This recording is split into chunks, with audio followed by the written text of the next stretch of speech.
Okay, guys.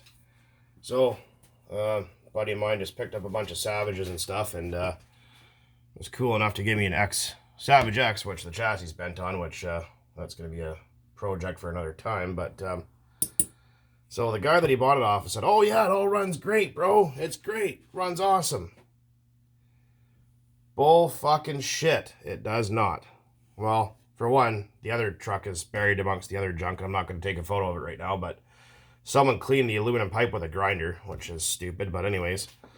So he says, "Oh yeah, that 5.9, man, that thing freaking rips, buddy. Like, no problem." Okay. Yeah, it ripped the clutch apart. And, well, let's, get that out of there. As you can see, the starter pin's missing. What's left of the one-way bearing is still there. Starter pin stuck in the crankshaft. And let's see if you guys can see in there. Maybe not, but there's a hole in that there piston where there shouldn't be one. So let's open this guy up, and he goes, "Oh yeah, man, that 5.9, bro, man, that thing is a beast. It runs awesome." But he says to me, he goes, "Well, I think there's a starter shaft or something's missing out of there." And I says, "Yeah, it looks like it." I said, "The back plate's kind of screwed up as well." And he goes, "Well, I'll pull it apart and see what you got in there." And I says, "Right on." So, well, it still has kind of like not bad compression, but not great either. Yeah, I was like, okay, well, give me something to make a video about for a few minutes anyway. So we will see what we got in there.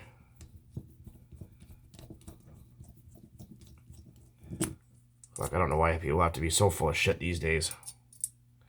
It's really kills the hobby for everybody, you know. Poor guy doesn't know any better, and some asshole, "Oh yeah, bro, it runs awesome. Oh, it runs fine. It's mint." No, it's totally friggin' not. Oh, it stinks. It just smells like I don't even know what the smell is on this thing. It stinks like something. Like, this thing's already fucked, so we're not really gonna worry about it too much here. Let's see if that sleeve will move. Oh yeah, that's a big sleeve. The size of that thing, freaking huge. Fit your whole finger in there. But yeah, I don't know what they did or what they were smoking, or you know, just it's not like your typical stink like nitro, like old varnishy nitro fuel. It's like an assy smell. Like, I don't even know how to describe it. It just smells like someone farted on it. Like, that's the best thing I can describe. Well, sleeve looks okay. Let's see what that plating looks like in there. My big greasy fingerprints. Oh, it actually looks pretty good. There's no big scratches or anything in there. Oh, that's a big sleeve. All right. Let's get out that piston out of there. Yeah, don't go prying against shit with metal tools like that. You know, things you can damage, right? So, oh yeah. Well, there's your problem, lady. So as we can see here, there's a little bit of detonation up here, probably from running way too lean. But you can see where we at right here. In frame, there we go. There's a big chunk of that piston that's supposed to be here, and it's not there anymore. So yeah, that thing came apart kind of violently. Crankshaft still looks alright. Feels okay.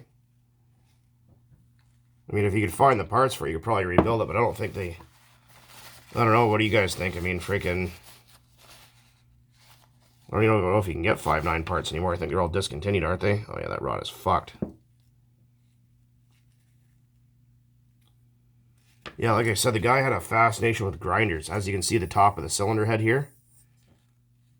Like, it's all, you know, like somebody used an abrasive disc on a grinder or something like that, or a cut-off wheel or something to try and clean. I don't know what the fuck people are trying to do these days, but yeah. Yeah, that thing's been hammered pretty good. The inside of the block looks alright, though.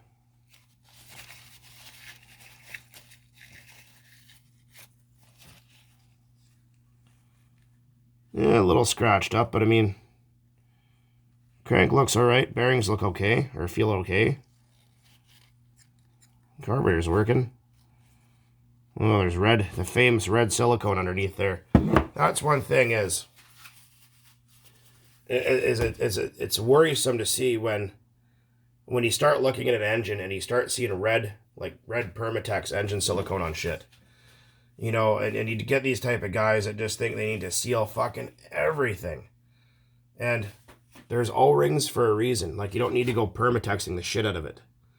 Maybe in some aspects, depending on the engine, if that's how it was designed to be, sure. But, you know, once you start seeing red Permatex and Robertson wood screws in plastic, you know right away you're in for one hell of a treat because some dipshit worked on it.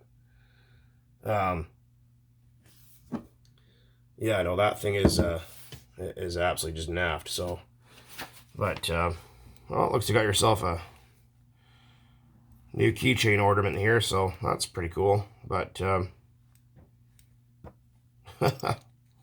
just for fun, see if oh yeah, it's done. Yeah, right at the top.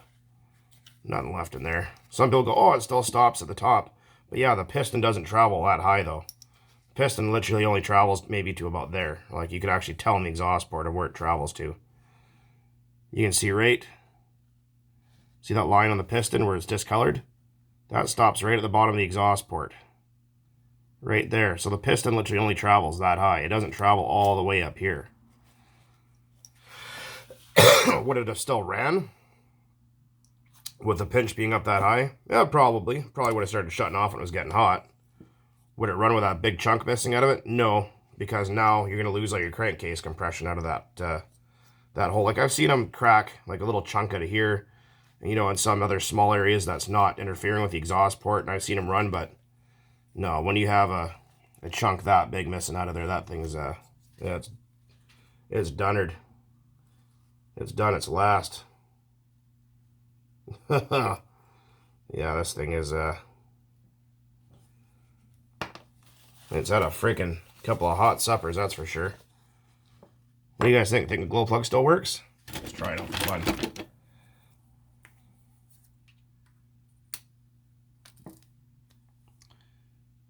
Negative. She's dead, Jim.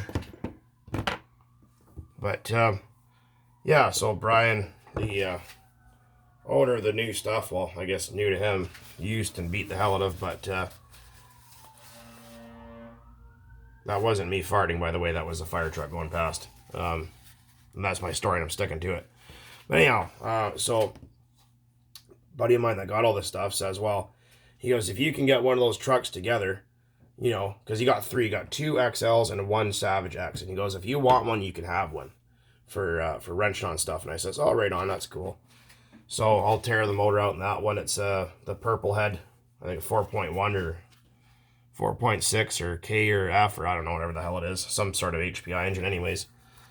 And in other news, those of you that are on my Facebook, I also got diesel for free. I have a whole bunch of these actually. Well, not a whole bunch, but I get a handful. And I just gotta get myself some ether. Apparently everybody in the whole freaking area is out of starter fluid for these. And for those of you that have never seen one or know anything about it, they don't make these anymore. This is actually an old Soviet Russian made engine, probably I think 1979. And how they work is they don't use like glow fuel, like nitro fuel or anything like that. They use a completely different kind of fuel. And the fuel would be consisting of ether, like diethyl ether, like starting fluid, what you'd find for like a, you know, your old Detroits or whatever else, or just whatever you like to start your old shit on. Kerosene, like K1 or well, I think K1 is low sulfur, but yeah, or you can use pump diesel. And castor oil and like an ignition improver, like cetane booster. So you mix all three of those together, and that's what these run on. And this right here is compression adjustment. So when you turn this up, well, you can turn it so far to the point where this will actually hit the top of the piston. There's another piston in the top. Like the combustion chamber actually physically moves up and down inside the cylinder sleeve. These aren't ABC or ABN. They're actually a steel sleeve with an iron piston in them. And basically you adjust your fuel mixture, and you'll wind this thing up and it'll start screaming its brains out. And you can actually see right through the engine as they have no exhaust. You You guys could probably see through there, maybe. I don't know. And it doesn't have a carburetor, so it's just going to spray bar like a normal control line engine, right? So that's your fuel air adjustment, your compression adjustment. So when I can find some ether, I will throw this guy in the test down and we'll fire it up and see what it does. Compression's really, really good. So they don't use any kind of preheat. It's just sheer compression ignition like what you'd find like a Detroit would be. I will say, if any of you ever come across these things, they're not like, they don't handle anything like a glow engine whatsoever, like a nitro engine. You have to start from scratch every time you want to start it. There was RC kits that actually came with diesel stuff, or you could buy diesel conversions, but people didn't understand how to use them and broke connecting rods and overcompressed and blew them up and didn't know what the hell they were doing. Or they let the fuel sit too long and the ether would evaporate off or explode, because that happens. I actually was playing around with this thing the other night there, and I gave myself a pretty good whack across the fingers. I was put some oil in it and was just snapping the prop back and forth, and it ignited the oil, kicked back and hit me in the fingers, which felt wonderful. So careful with diesels. The ignition is always on. People don't realize that, and they hurt themselves really bad. I've seen guys lose their fingers from those things. But anyways, you guys will see that as soon as I can find some ether in my area. And I got, yeah, that other HPI engine, I'm going to take it apart. I'm probably going to rob the carburetor off this since it doesn't have one. Oh, man. I don't even know if this one's even going to be any good. It's been glued together. So, yeah, no, that one's, that's going to go right in the fuck it bucket, right? The round file. But anyways, I thought I'd just share a little engine carnage with you guys. Busted piston, new keychain hanger, and a blown up old 5.9. Anyways, guys. As always, thanks for watching. And keep on burning nitro out there. And don't be stupid with your stuff like that guy did. Happy Monday. Later.